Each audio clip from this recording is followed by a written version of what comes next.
ꯈꯪꯃꯤꯟꯅꯔꯁꯤ ꯑꯃꯥꯏꯂꯣꯟ ꯄꯨꯌꯥꯒꯤ ꯑꯣꯏꯕ ꯑꯔꯨꯕ ꯑꯍꯛꯄ ꯂꯩꯋꯥ ꯇꯤꯟꯋꯥ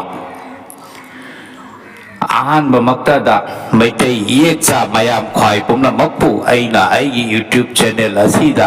ꯃꯌꯥꯝꯕꯨ ꯇꯔꯥꯝꯅ ꯑꯣꯛꯆꯔꯤ ꯀꯪꯂꯩꯆꯥ ꯃꯌꯥꯝꯅ ꯑꯩꯒꯤ ꯌꯨꯇ꯭ꯌꯨꯕ ꯆꯦꯅꯦꯜ ꯑꯁꯤꯕꯨ ꯂꯥꯏꯛ ꯁꯦꯌꯔ ꯑꯃꯁꯨꯡ ꯁꯕꯁꯀ꯭ꯔꯥꯏꯕ ꯇꯧꯕꯤꯗꯨꯅ ꯑꯩꯕꯨ ꯊꯧꯅꯥ ꯍꯥꯞꯄꯤꯕꯒꯤꯗꯃꯛ ꯃꯌꯥꯝꯕꯨ ꯑꯩꯅ ꯍꯟꯅ ꯍꯟꯅ ꯊꯥꯒꯠꯆꯔꯤ ꯃꯩꯇꯩ ꯃꯆꯥ ꯀꯪꯂꯩꯆꯥ ꯃꯌꯥꯝ ꯈ꯭ꯋꯥꯏꯒꯤ ꯈꯔ ꯈꯖꯤꯛꯇꯪ ꯑꯣꯏꯔꯕꯁꯨ ꯃꯇꯦꯡ ꯈꯔ ꯇꯧꯖꯕ ꯉꯝꯅꯕ ꯊꯥꯡꯖꯔꯤꯕ ꯈꯣꯡꯊꯥꯡ ꯑꯁꯤꯗ ꯃꯌꯥꯝꯁꯨ ꯁꯔꯨꯛ ꯌꯥꯕꯤꯕꯒꯤꯗꯃꯛ ꯑꯩꯅ ꯀꯪꯂꯩꯆꯥ ꯑꯃ ꯑꯣꯏꯅ ꯍꯟꯅ ꯍꯟꯅ ꯊꯥꯒꯠꯆꯔꯤ ꯃꯩꯇꯩ ꯃꯆꯥ ꯀꯪꯂꯩꯆꯥ ꯑꯩꯈꯣꯏ ꯃꯁꯦꯜ ꯑꯃꯅ ꯑꯃꯕꯨ ꯌꯣꯛꯈꯠꯄꯒꯤ ꯍꯩꯅꯕꯤ ꯄꯨꯔꯛꯅꯕ ꯍꯣꯠꯅꯃꯤꯟꯅꯁꯤ ꯑꯗꯨ ꯈꯛꯇꯅ ꯃꯩꯇꯩ ꯑꯩꯈꯣꯏꯒꯤ ꯆꯥꯎꯈꯠꯄ ꯃꯌꯥꯝꯅ ꯁꯛꯈꯪ ꯃꯥꯏꯈꯪꯕ ꯍꯥꯏꯕꯗꯣ ꯑꯣꯏꯒꯗꯧꯔꯤꯕꯅꯤ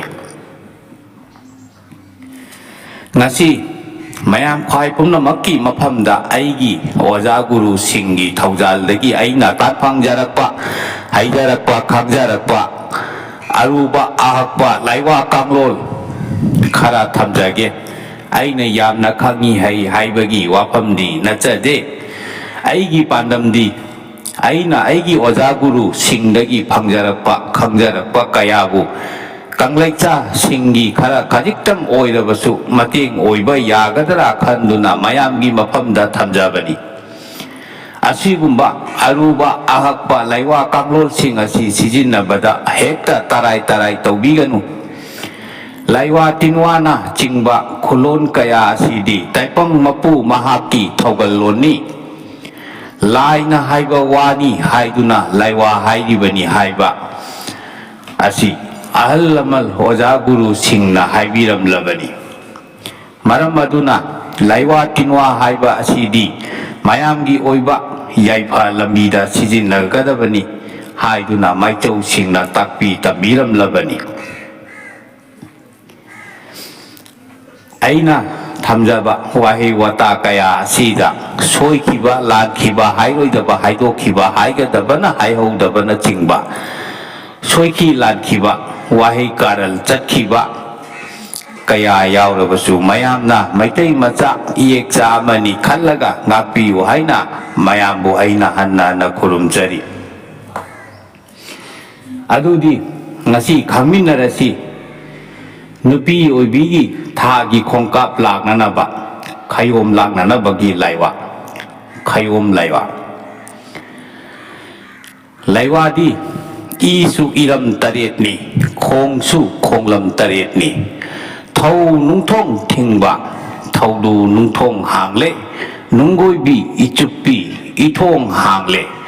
ꯀꯨꯝꯊꯣꯡ ꯍꯥꯡꯂꯦ ꯏꯔꯩꯃ ꯏꯅꯤꯡꯊꯧ ꯂꯩꯀꯥꯏ ꯂꯥꯛꯄ ꯂꯥꯟꯗꯥ ꯊꯧꯕ ꯍꯦ ꯏꯔꯥꯏ ꯂꯩꯃ ꯋꯥꯉꯨꯒ ꯁꯨꯒꯨꯅꯨꯒ ꯏꯟꯁꯥꯡ ꯃꯊꯦꯜ ꯂꯩꯗꯣ ꯁꯨꯒꯨꯅꯨꯒꯤ ꯉꯥꯅ ꯇꯨꯔꯦꯜ ꯂꯥꯏꯖ ꯃꯔꯨ ꯌꯧꯏ ꯇꯨꯔꯦꯜ ꯂꯥꯏꯖ ꯃꯔꯨꯒꯤ ꯀꯥꯎꯁꯤꯡꯅ ꯁꯨꯒꯨꯅꯨ ꯌꯧꯏ ꯅꯅꯥꯏ ꯇꯣꯝꯕꯤ ꯃꯇꯥꯡ ꯑꯁꯤꯗ ꯅꯨꯄꯤ ꯑꯣꯏꯕꯤ ꯑꯗꯨꯒꯤ ꯃꯤꯡ ꯍꯥꯏꯕꯤꯌꯨ ꯇꯣꯝꯕꯤꯒꯤ ꯏꯔꯝ ꯈꯣꯡꯂꯝ ꯊꯤꯡꯕꯕꯨ ꯂꯥꯡꯐꯝ ꯐꯠꯇꯕ ꯍꯥꯎꯊꯤꯕ ꯑꯁꯤꯒꯤ ꯈꯌꯣꯝ ꯑꯁꯤꯅ ꯋꯥꯀꯣꯡꯖꯔꯤꯕ ꯑꯁꯤꯅꯤ ꯉꯁꯤꯗꯒꯤ ꯏꯊꯣꯡ ꯍꯥꯡꯕꯤꯗꯨꯅ ꯏꯒꯤ ꯏꯔꯝ ꯈꯣꯡꯒꯤ ꯈꯣꯡꯂꯝ ꯆꯨꯝꯍꯟꯕꯤꯌꯨ ꯑꯃꯨꯛ ꯈꯪꯃꯤꯟꯅꯔꯁꯤ ꯆꯟꯅꯐꯝꯗꯤ ꯑꯁꯤꯒꯤ ꯈꯌꯣꯝ ꯂꯩꯋꯥ ꯑꯁꯤ ꯅꯨꯄꯤ ꯑꯣꯏꯕꯤꯒꯤ ꯄꯣꯛꯄꯗꯒꯤ ꯊꯥꯒꯤ ꯈꯣꯡꯀꯥꯞ ꯂꯥꯛꯇꯕ ꯊꯥꯒꯤ ꯈꯣꯡꯀꯥꯞ ꯂꯥꯛꯂꯝꯕꯗꯒꯤ ꯂꯥꯛꯈꯤꯗꯕ ꯂꯥꯛꯅꯅꯕꯒꯤ ꯈꯌꯣꯝ ꯂꯥꯛꯅꯕꯅꯤ ꯄꯣꯠꯆꯪꯗꯤ ꯌꯦꯔꯨꯝ ꯑꯃ ꯍꯩꯔꯝ ꯇꯔꯦꯠ ꯂꯩꯔꯝ ꯇꯔꯦꯠ ꯀꯕꯣꯛ ꯅꯥꯆꯜ ꯇꯔꯦꯠ ꯍꯨꯞ ꯃꯇꯣꯜ ꯇꯔꯦꯠ ꯇꯧ ꯃꯇꯣꯜ ꯇꯔꯦꯠ ꯂꯥꯡꯊꯩ ꯃꯇꯣꯜ ꯇꯔꯦꯠ ꯂꯐꯣꯏ ꯂꯐꯥꯡ ꯆꯪ ꯊꯣꯛꯄ ꯑꯃ ꯈꯨꯗꯩ ꯑꯉꯧꯕ ꯑꯃ ꯎꯇꯪ ꯋꯥꯒꯤ ꯄꯌꯥ ꯇꯔꯦꯠ ꯄꯨꯛꯌꯨ ꯋꯥꯌꯨ ꯄꯥꯅ ꯇꯥꯡꯒ ꯍꯩꯔꯨꯛ ꯇꯥꯡꯒ ꯆꯦꯡ ꯈꯔ akatsil haibadi dakhina ma laton taret maira mekrup asi changani amuk khangminarasi khong khut tekpa phananaba laiwa wahi kanglot laiwa di guruna taipang semlakpada kok seme ul seme singli seme ting semle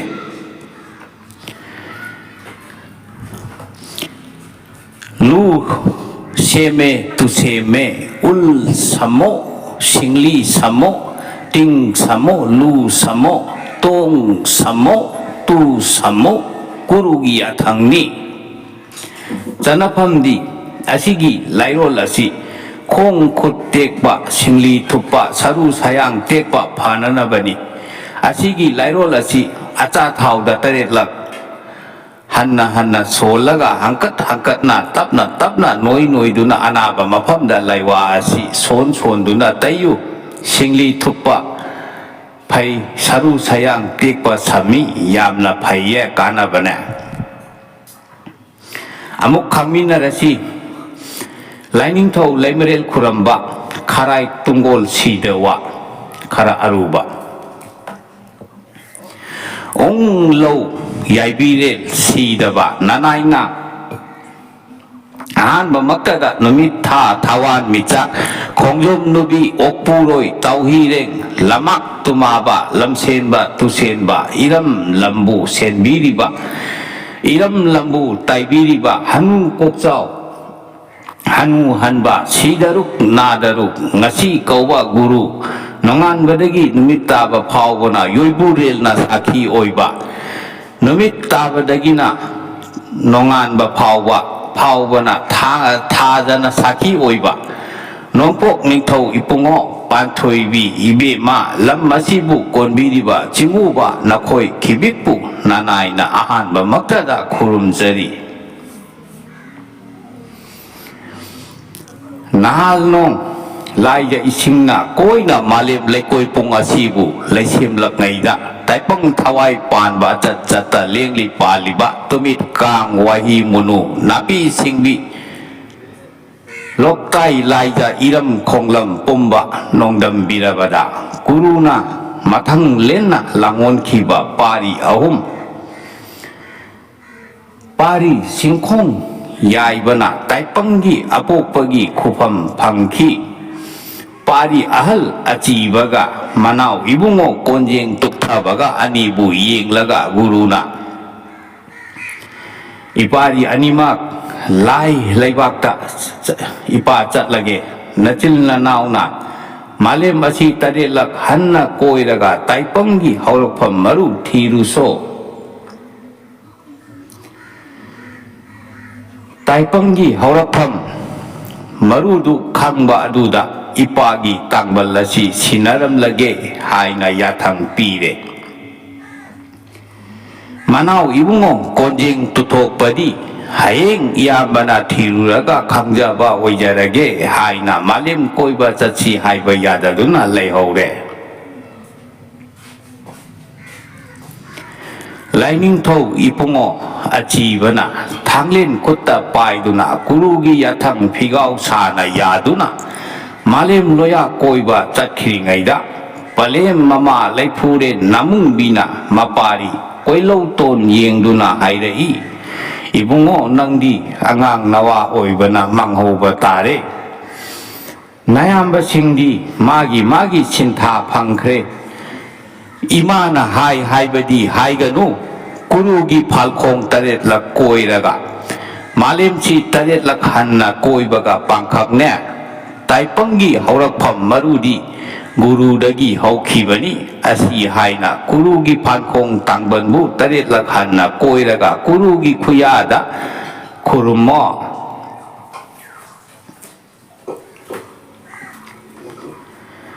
palem mamagi sairon pautak tunginna gurugi phankhong taret lak hanna koiraga gurugi khuyada kongyang chaichu koi kongyang chaina tabagum khurum chai Guruna peladuna taipang masakhang badi ichatani ichana ngasidagi aigi khufam phangjaduna taipanggi ningthau oihoro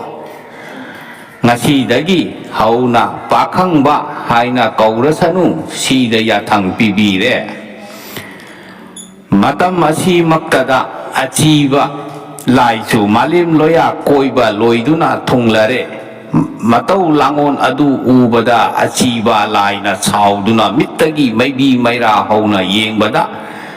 manau ibungo pakhangba khangwa ngamdaduna malim maron ahum phauna chenkhi achiba laina malim asi mathak makha olage aina semba malim ni haina kha pangna cheplakle matang asida kuruna chongthok tuna mangba tare haiduna parihan saukhinu nangbu nangna kaurabra ibungo nahakti hauba loiba nahakni taru bana nayumni nangdi nongkhong koiba angamba tarang hilen holiba kayat kalil sathauba ipak thakta yathokpa yaibi kongi maputhau yeno chupli pairiba taipang loksing mairani konjeng sana piparen puhing sana laijaren sana mahi ngaubaren sana pambal mahire lerak yangbi sathauba khongbal nungda lalumba ke ku haibasu nahakni phong haibasu nahakni layol lang tanawa sana konsoren kay chonba sana tililen kaubasu nahagni yay manik tarang basu nahagni pari hal ibungo nangna semba taipang malimni nangna mapam amatagi ningthau oiduna laithok labadi taipang kanana konbini ipa haige taro taipanggi khongdagi kok phawba asi malim amani guru aigi hakchangdagi mathek chama nipal thokna thektuna taipangni amaibina sari maru lauduna taipanggi yum haina linglaragani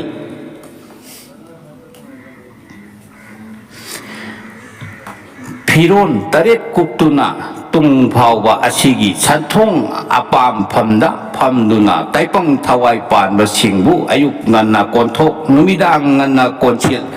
napari gumna nakonba naumomgum nauyok nauyok tuna wayin biduna laingam lo nanauna haichak hayachak langbachak khunungchak chak mari makta mathang lena langonduna taipang ningthau oiduna lengam la sano pari hal nangna laigi ningthau oiduna mathang lena langon sanaduna laigi su taipang gisu ningthau gisu punamaki apa nongdam wayel duna lengam lo aduga namagi samu mayok na badi ipana oingam lage haikra banina phamdabadi yararoi ipagi tungda nahakna phangamduna leichenlo aihak oiduna taipang malang panbabu ponchem nongdamduna yaipa nungaiba pangambado nahakna nongdam luchingiduna langban ponchen bagum mapok mihul oiduna langban mi kauren ponchem biba oingamlo asi hairamlaga kurudi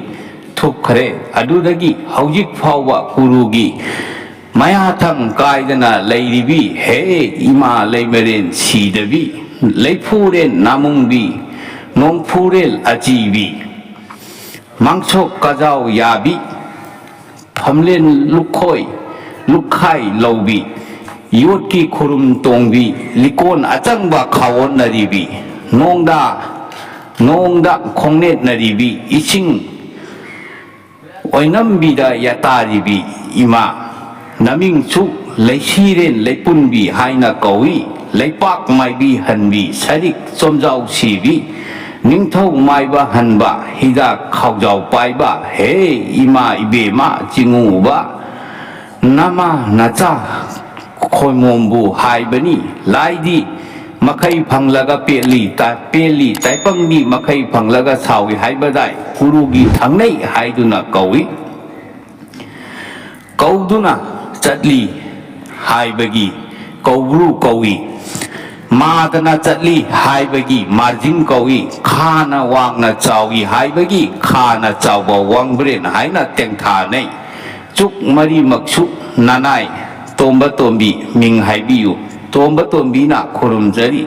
jinguba nama nachana ngasi ngakpi ba asigum hayeng dagi ngakpi yu lai gi nongmana taipangi chahi hai badai naming mingkhai rendi ri ring sana hi sana hing mahirel sidaba ibungo nahaki langon mingkhaina chanthong jingban nongthing thauba kauba naming chanbana opi sano khagi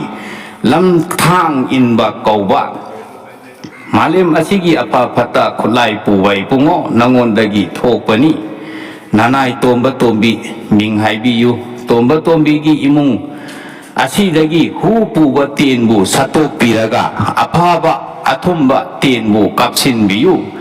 hu chapubu lothok piraga athumba puba chapubu pinabiyu ha hung ha yeng nahalnom malem mayum yumlen kok luren khumbi lok mantak harai lok chingoi papalli mari ithong achamba lemlai pangna athaba pombi nauthem jing thaudu nung jing lai nura tare na humlaga lai pakhang mapal oklo jinglai pakhang mapal na humlaga lai nura tare na oklo jing nura phibul ngairong jingdagi haumin naraklaba jingu ibungo khoyum laining thau khoyum yaibi yel ho ngai gi yel hau matil ngai gi amam leisa halakpa yaibi yo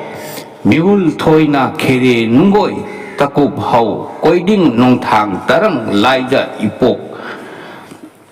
laija i oglakpa laining thau nungnang charai yoi ahen ba kapilla wangban kupija wangban ning thau panjumba huplang mapal tha char mau lingna misembong kaibi mahum nunggi paring langsam yana